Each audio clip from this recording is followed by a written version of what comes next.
नमस्कार मित्रांनो, मी माहिती अधिकार कार्यकर्ता विनोद विक्रम जाधव। नमस्कार। 7/1/2024 रोजी अधिकार कार्यवन केलं असताना अलीपूर रोडला जात असताना मला बालाजी पवार या व्यक्तीने विनाकारण मारहाण केली। मारहाण करून मी 112ला फोन लावला। त्यानंतर बार्शी शहरचे पोलीस आले। मी पोलीस स्टेशनला गेल्यावर माझी तक्रार घेतली नाही म्हणून मी फेसबुक लाईव्ह केलं। तर फेसबुक लाईव्ह करत असताना API दिलीप विष्णू डेहरे व दुसरे त्यांचे सहाय्यक अधिकारी ज्ञानेश्वर उदार व इतर त्यांच्या सहकाऱ्यांनी मला मारहाण केली। मारहाण करून मलाच माझ्यावर खोटा गुन्हा दाखल केला 353 व खंडणीचा। आणि माझे लॉचे पेपर चालू होते। माझे लॉचे पेपर चालू असताना हा माझ्यावरती अटॅक झाला आणि बालाजी पवार यांनी सांगितलं की हा 5,000 रुपये मागतो। पण मी अशा प्रकारचे 5,000 रुपये कोणालाही मागितलेले नाही, काही नाही।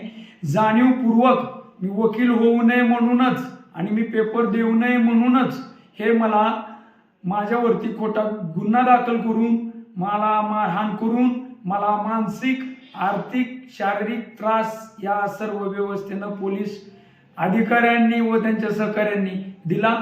मला जेलमध्ये सुद्धा टाकण्यात आलं। या 2 खोट्या गुन्ह्यामध्ये माझा कुठलाही सहभाग नसताना, काही नसताना या बार्शी शहर पोलीस स्टेशननी माझ्यावरती 2 खोटे गुन्हे दाखल केले।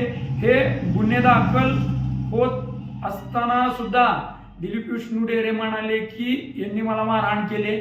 मी अशी कोणत्याही प्रकारची मारहाण केलेली नाही। हे बार्शी शहर पोलीस स्टेशन अंतर्गत आम्ही माहिती अधिकारामध्ये मनीष देशपांडे यांनी माहिती अधिकार टाकले। त्या माहिती अधिकारात हे व्हिडिओ आले।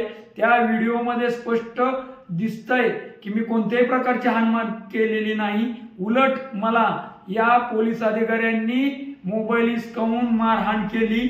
हे मानवी हक्काचं उल्लंघन आणि हे बार्शी शहर पोलीस स्टेशनची दहशत झाली। या बार्शी शहर आणि तालुक्याच्या पोलीस स्टेशनमध्ये प्रत्येक सामाजिक कार्यकर्त्यांना, माहिती अधिकार कार्यकर्त्यांना मारलं जात असेल आणि बार्शी तालुक्यातील नागरिकांना दहशत बसवण्याचा प्रयत्न केला होत असेल। प्रत्येक